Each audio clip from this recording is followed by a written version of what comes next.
Oh, my people. You're right. I really do need this close up. Um, if I were to make a list today of my top Chi-Fi IEMs, this would be number one.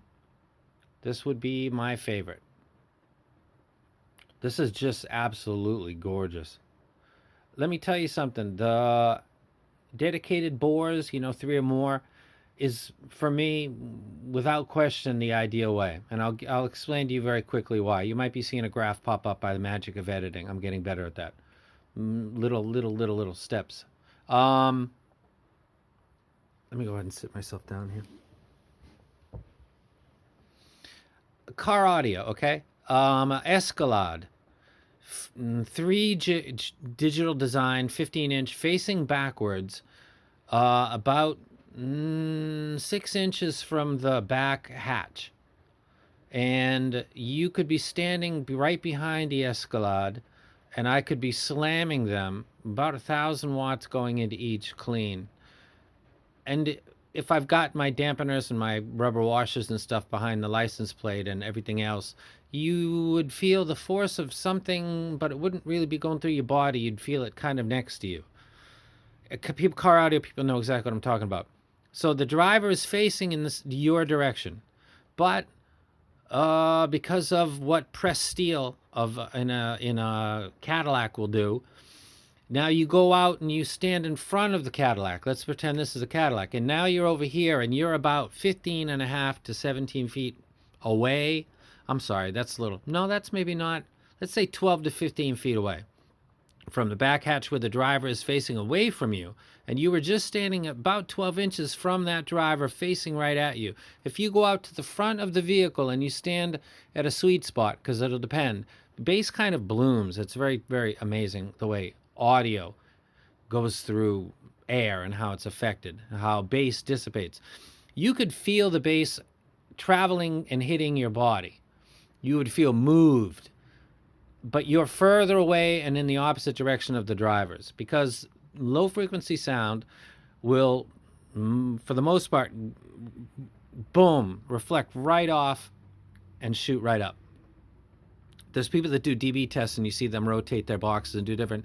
Listen, if you're trying to bother the car in front of you because you're that type of person like me, face them backwards, fire them into solid, material, new car, pressed steel. And the people in front of you, when you hit the bass, because it's omnidirectional, they won't be sure if it's the guy behind them or the car over here. It's hard to kind of catch low frequency. So you can just be looking at your watch, you look into the left and pretend like, I don't know what's going on. And these people are getting shook by bass. Like shook, because it blooms.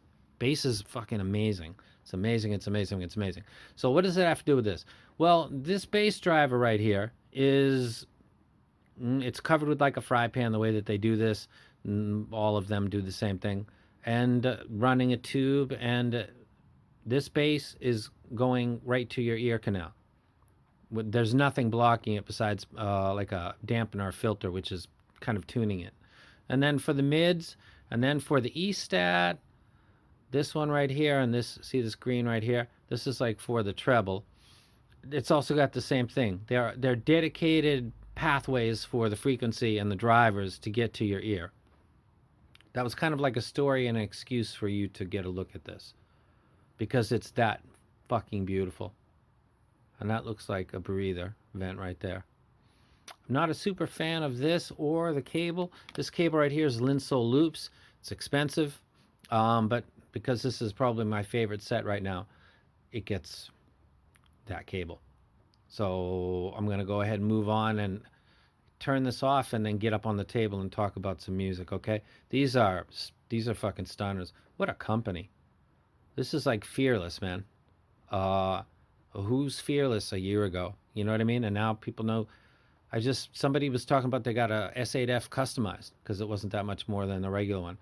You, sir, are a smart person. Mm. Mm.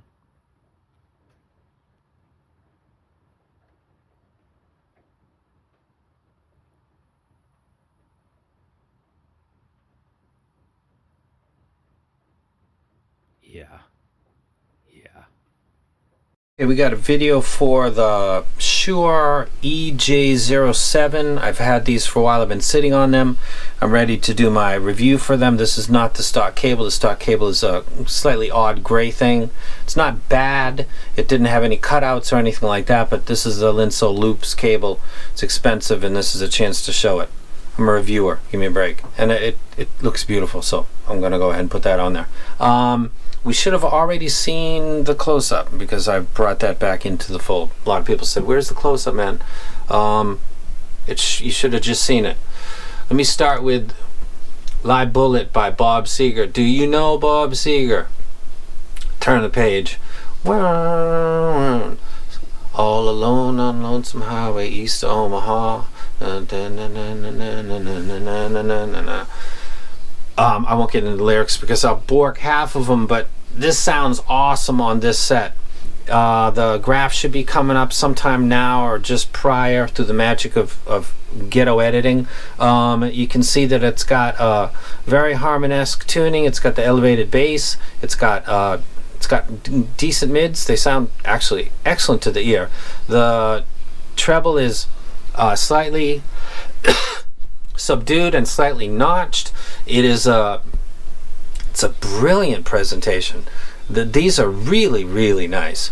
This would be my first hype in probably about a month, where I'm genuinely in love with these. These would be, if I did a top 10 or top 5 briefcase list right now, these would be number 1. If you're in on Patreon, that's based on the September list, you're not getting this one, but you're getting other $1,000 sets, so don't sweat it. And these will be coming to you guys eventually anyway, because that's what Patreons get. Thank you for your support. So Bob Seger, Silver Bullet Band, Live Bullet. This is the live version of that track. Sounds excellent. Another track I listen to happens to be right next to it. This is Boston, self-titled album, 1976. This is the DSD version. 4-play long time. This is the digital raindrop. This is kind of a space. Listen, Chesky Records. Do you guys know what I'm talking about? Did I move these over yet?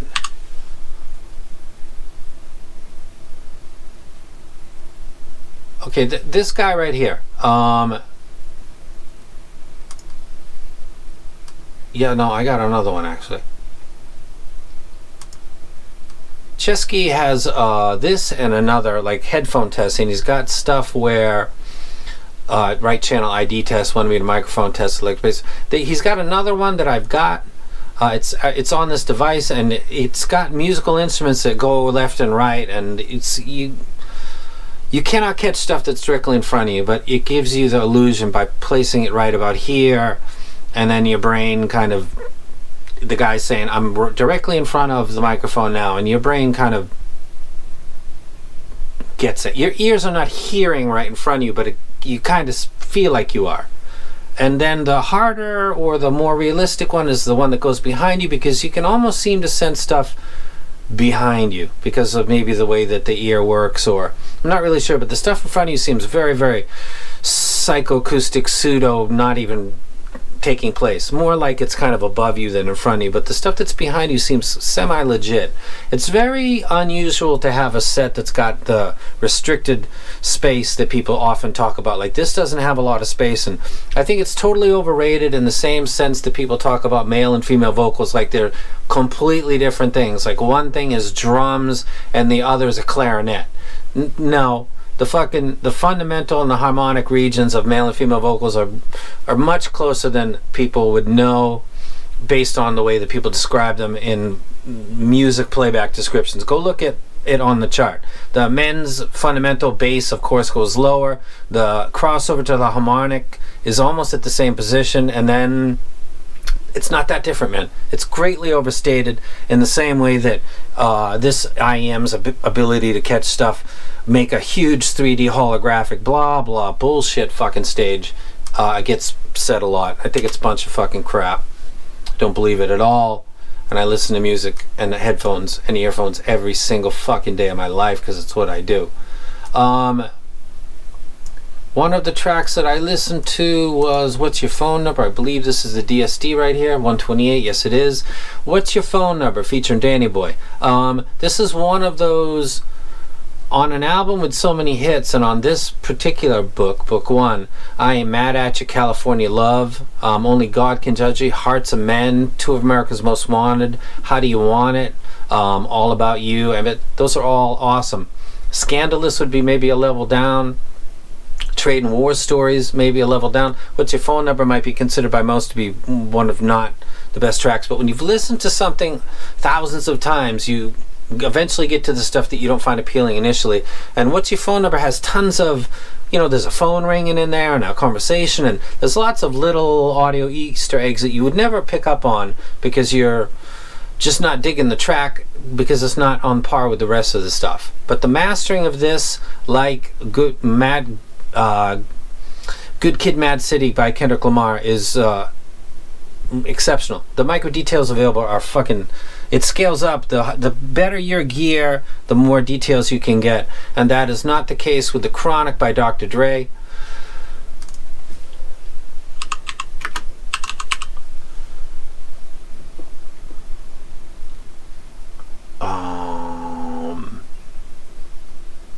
The Chronic, I know I fucking got that out, man.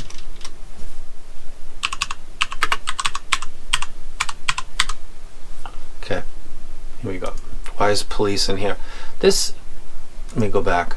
This is an album that is a good example of a classic, but not in the sense of its master quality. This is great, but this is great because Dr. Dre was at the, he was bringing the West back and putting it back on the map himself, and using Snoop Dogg, Parliament Funkadelic samples, which is something that Ice Cube was kind of doing too, but Dre was doing it better, and I love Ice Cube. But the quality of what he was doing, maybe because of the gear or because of the time spent or the post-production, is not quite on par with All Eyes on Me or Good Kid, Mad City. It's a classic. I've got the vinyl. It just came in. I'm going to have it on my wall because it's a classic, and I'm a West Coast boy myself. But it's not on the same level as All Eyes on Me. I'm not talking about like the songs. I don't think it's on either. But I just mean on the quality of the master, like when you're OCDing on stuff. Let me get to something you guys are familiar with. Aerosmith, Toys in the Act. This is another DSD. No More, No More. I'm listening for three things. I'm listening for the Jerry Lee Lewis piano pounding. I'm listening for Steven Tyler's vocals, and I'm listening for cymbal strikes. All three of them are perfect on this. This is a killer song for stuff because of the way that the piano, which is already mixed a little bit back, sounds almost like the middle keys you can't hear. Remember, the piano will go across the whole audible frequency from, let's say, 30 hertz. People say 20. No, let's say 30 to 15. That whole range can be covered by a piano. The fundamental harmonic extensions of the frequencies that are covered by a piano is everything in that scale. The whole thing.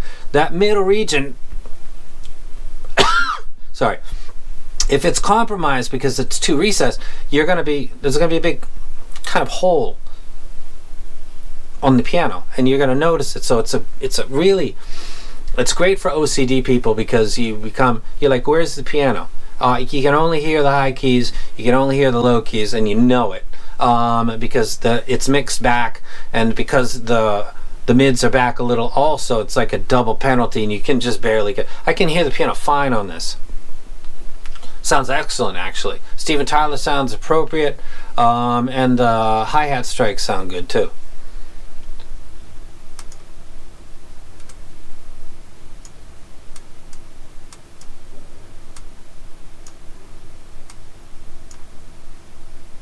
Goodbye Yellow Brick Road, Elton John.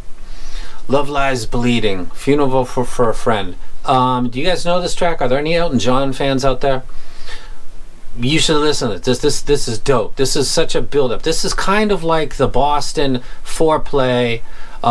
It's been such a long time like that. It's really one song cut into two parts. Funeral for a Friend is like an instrumental intro to Love Lies Bleeding. I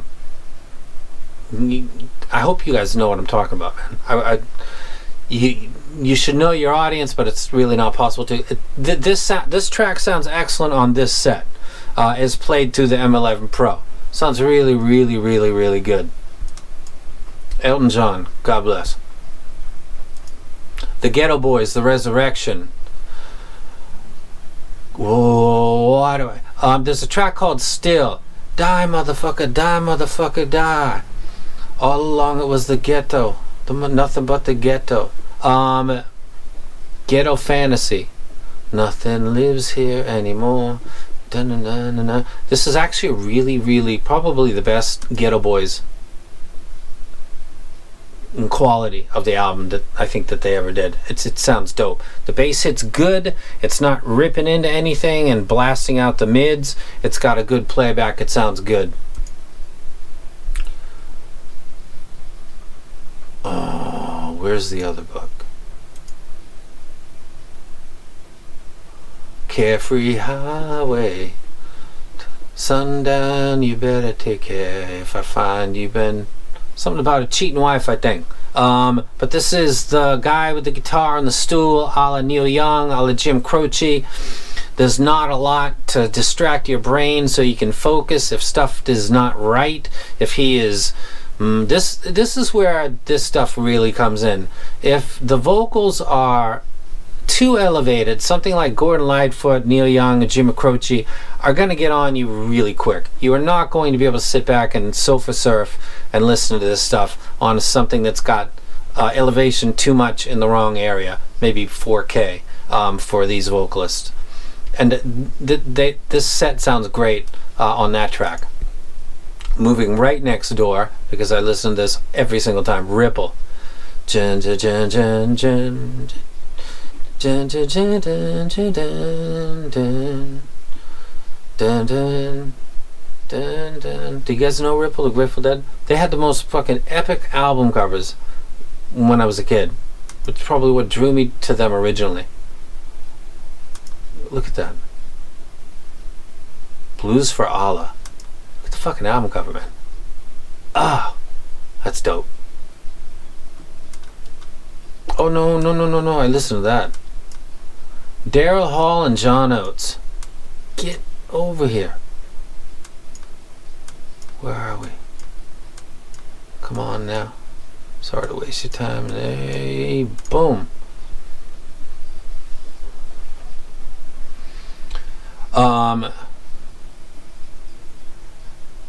If you smile above me, Sarah. If you feel like leaving, you know you can go. But why don't you stay until tomorrow? If you want to be free, wait until the sunrise. Wait to me, on you. And when you feel you can't go on, you come and hold you. It's you and me. Me forever, Sarah. Smile. She's Gone is epic too. These guys are awesome. These are black-white dudes. I can't remember who it was. Robert Palmer is the blackest white dude ever. He did the blues for Robert Palmer, just fucking epic. But Daryl Hall is pretty dope. If anybody wants to see a really good thing, go check out Daryl Hall, Daryl's House, I think it's called, on YouTube. And he did God, come on, brain, get with it. Who the fuck was it? Joe Walsh.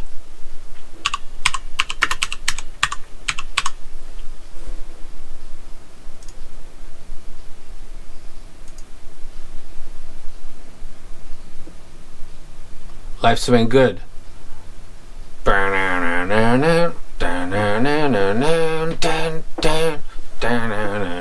Go check out Joe Walsh. This is just a few years ago, man. I thought he died a long time ago. Like, how many drugs did he do? How is he still alive? Like Keith Richards, Joe Walsh. God, he blew the fucking doors off of the joint at Daryl's house. Go check out that video, man. Sounds dope on this set. Do I recommend this set? I do. Is it worth the money? Depends on your fucking income. No offense, but that question itself doesn't make a lot of sense, because $200 to one person is a lot. to another, it's not a big deal. So, do I wreck this set? You fucking damn right I do. I think they're absolutely excellent. I think the company is outstanding as well. I love them. They're my favorite right now. What does that mean and matter? Means nothing, matters none. I love them though. They sound great. And I'm out. I wasted so much of your time. Daryl's house, YouTube, Joe Walsh. Life's been good. Yeah, go check that out. Go check that out. If anybody's like confused what I'm talking about, I'll link to it under the video. And I'm gone. Shuoer EJ07. Very, very, very, very nice. Good job. Nice. And Joe is going to take us out.